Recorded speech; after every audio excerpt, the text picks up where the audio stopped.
नमस्कार, आप देख रहे हैं दिल्ली ग्लो न्यूज और मैं हूं आपके साथ सपना मद्देशिया। शुरुआत करते हैं आज की कुछ खास खबरों से। रेलवे की वीआईपी ट्रेन हमसफर एक्सप्रेस में रेल कर्मी की पीट कर हत्या कर दी। 34 साल के रेल कर्मी पर बच्ची से बेड टच का आरोप लगा था। बच्ची के घर वाले उसे लखनऊ से कानपुर तक पीटते रहे। कानपुर सेंट्रल पर उसे जीआरपी के हवाले किया। कुछ घंटे बाद उसकी हालत बिगड़ गई। जीआरपी उसे केपीएम हॉस्पिटल लेकर पहुंची। वहां डॉक्टरों ने मृत घोषित कर दिया।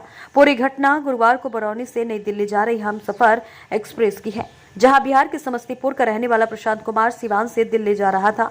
एसी थर्ड इकोनॉमिक कोच में वह सफर कर रहा था।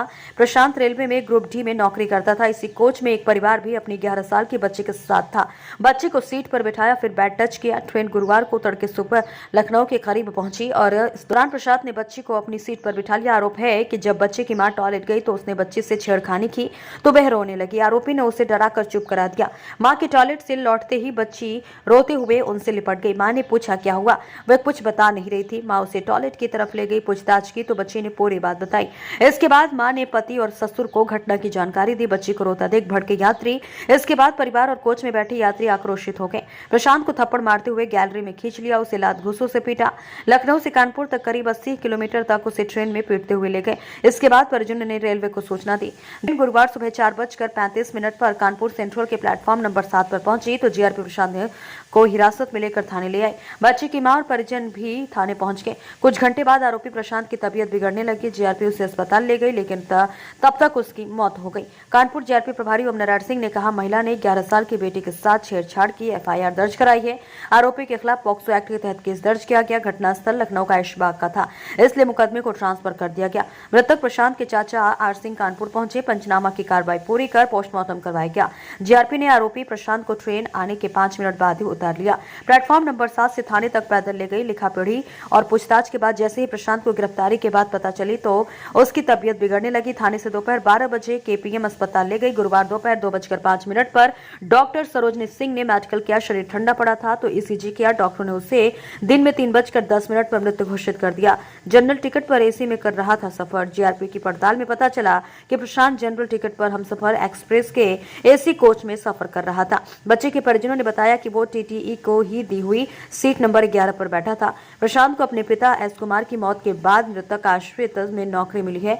वह मूलभूत से समस्तीपुर बिहार का रहने वाला था। अवगत कराना है कि 11 सितंबर की रात्रि में एक ट्रेन 02563 नई दिल्ली ग्लोबल एक्सप्रेस में एक परिवार सिवान से दिल्ली के लिए यात्रा कर रहा था।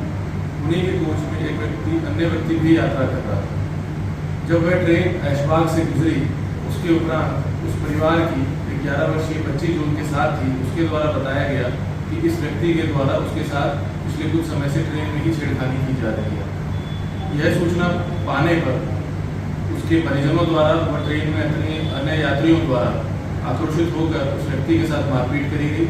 वह कुछ समय बाद जब अगला स्टेशन कानपुर सेंट्रल आया तो उसके परिवार के द्वारा उस व्यक्ति को, जिसको मारपीट में चोटें भी आई थी, वहाँ पे जीआरपी कानपुर सेंट्रल पर पुलिस को दिया गया और अपनी तहरीर के आधार पे उन्होंने मुकदमा दर्ज कराया, जिसमें ये अवगत कराया गया कि इस प्रकार से ट्रेन में घटना घटित हुई। घटना घटित होने के उपरांत आक्रोश में वहाँ पे उस व्यक्ति के साथ मारपीट हुई और उसके उपरांत उनके द्वारा जो है उस व्यक्ति को पकड़कर पुलिस को दिया गया है।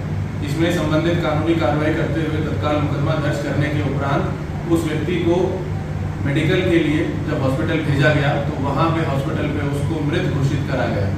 संबंधित प्रकरण में अग्रिम कानूनी कार्रवाई प्रचलित है। संबंधित व्यक्ति जो है उसका नाम प्रशांत कुमार था। वह मुजफ्फरपुर बिहार का रहने वाला था। 34 वर्षीय वो व्यक्ति था और जैसा मैंने कहा, संबंधित प्रकरण में अग्रिम कानूनी कार्रवाई